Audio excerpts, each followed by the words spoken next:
Once we want to add purchase order, we click on buying, then we go to purchase order, then we click new, and now we pick the supplier, which supplier we want to buy from. Let's say I want to buy from this supplier. System will ask me also for required date. When should I require the items to be delivered?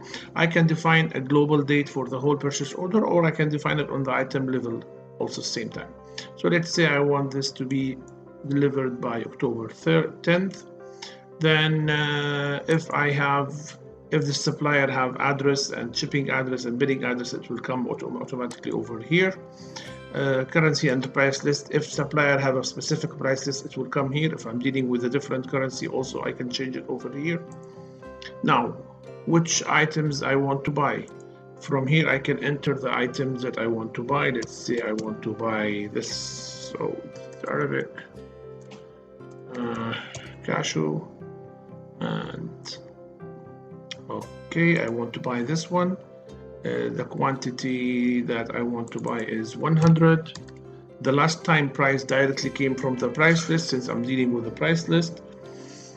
So it's 15 dirhams. Okay, if I want to add another one, and I want to add a different product code, and let's say I want to have this one. The quantity I want to buy is another 100, and the price came from the system as 100 from the price list, so the total is 10,000. Then directly the total now it's becoming 11,500. If this supplier, usually by default we have the VAT coming, but since we are dealing with a version which is international version, this is now I pick the VAT. This is 5%, so the VAT is on 11,500. It's 575, so total is 12,075. After this is where I can handle the discount. If there's any discount, either in grand total or net total, I can put the discount percentage or the discount amount directly. Also, I can define the payment terms.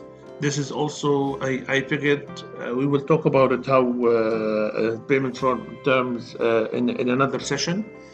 Now, terms and condition. What terms and condition I want to, either I can pick from the old terms and condition that I have in the system, or I can create my new terms and condition that I can do whatever I want in here. So now this is my terms and condition. That's it, nothing more information. A printer setting, what letterhead I want to use with my printing. This is the letterhead I have. I can definitely change it. That's it, I'm done. It's saved.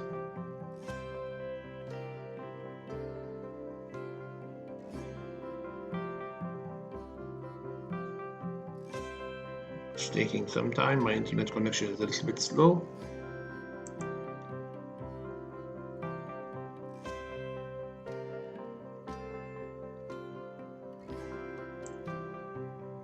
So now it's saved. Definitely any document we have this draft document and we have submitted document. Now if I want to check the printing, how it's coming, this is how it look like of the printing. This is the quantity rate, definitely the logo and information about the company, and this is the terms we have added. All of this is coming okay, but it stays, it's a draft.